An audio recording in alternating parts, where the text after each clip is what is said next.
Lunch ready பண்ணிட்டுருக்கேன். மிளகாய் கிள்ளி சாம்பார் வைக்க போகிறேன். அதுக்கு வந்து குக்கர் வச்சுட்டு அடுப்பில் அதை வச்சுட்டு 2 கைப்பிடி அளவு துவரம்பருப்பு போட்டுக்கினேன். 3 தக்காளி போட்டேன். 2 பச்சை மிளகா கட் பண்ணி போட்டேன். 10 பல்லு பூண்டு வந்து போட்டேன்.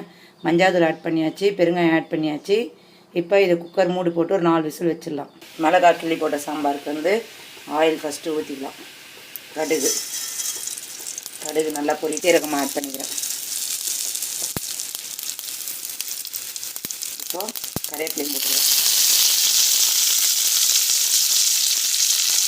வெங்காயம் நல்லா இது வதக்கணும். வந்து தக்காளி ஆட் பண்ணிக்கலாம். வதங்கிறதுக்கு கல்லுப்பு ஆட் பண்ணிக்கலாம். நல்லா வதங்கிடுச்சு. இப்போது காஞ்ச மிளகாய் கிண்டி வச்சுருக்கேன், அதை போட்டு வதக்கலாம்.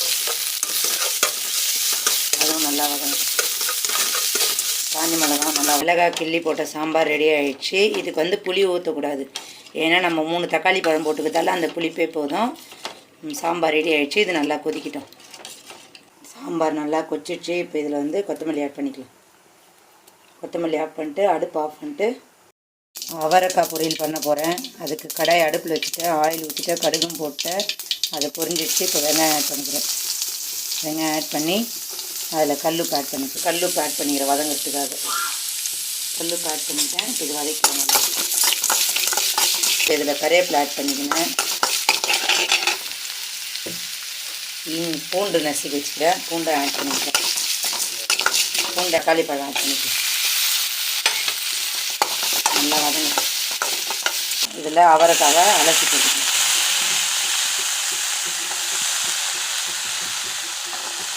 இப்போ இது எண்ணெயை நல்லா வதக்கணும்.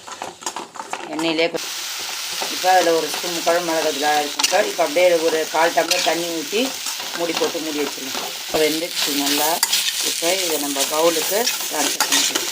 நான் கொத்தமல்லி கருவேப்பிலை போட்டு துவையல் பண்ண போகிறேன். அதுக்கு கடாய் வச்சாச்சு. அதில் வந்து ஆயில் ஊற்றிட்டேன். கடுகும் போட்டேன்.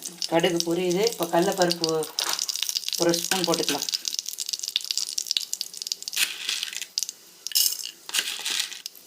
கடலைப்பருப்பு ஒரு 1.5 ஸ்பூன் போட்டுக்கிட்டேன். உளுத்தம்பருப்பு ஒரு 1.5 ஸ்பூன் போட்டுக்கிட்டேன். இப்போ இது நல்லா தாளிச்சுக்கணும். இப்போ 4 பல்லு பூண்டு ஆட் பண்ணிக்கணும். அதுவும் நல்லா வதங்கிட்டேன். அப்புறம் தேவையான கல்லுப்பு ஆட் பண்ணிக்கிட்டேன். நல்லா வதங்கிட்டேன். 2 காஞ்ச மிளகா கட் பண்ணியிருந்தேன், அதையும் போட்டு வதக்கி கொத்தமல்லி புதினா கருவேப்பிலை எல்லாத்தையும் ஆட் பண்ணிக்கலாம்.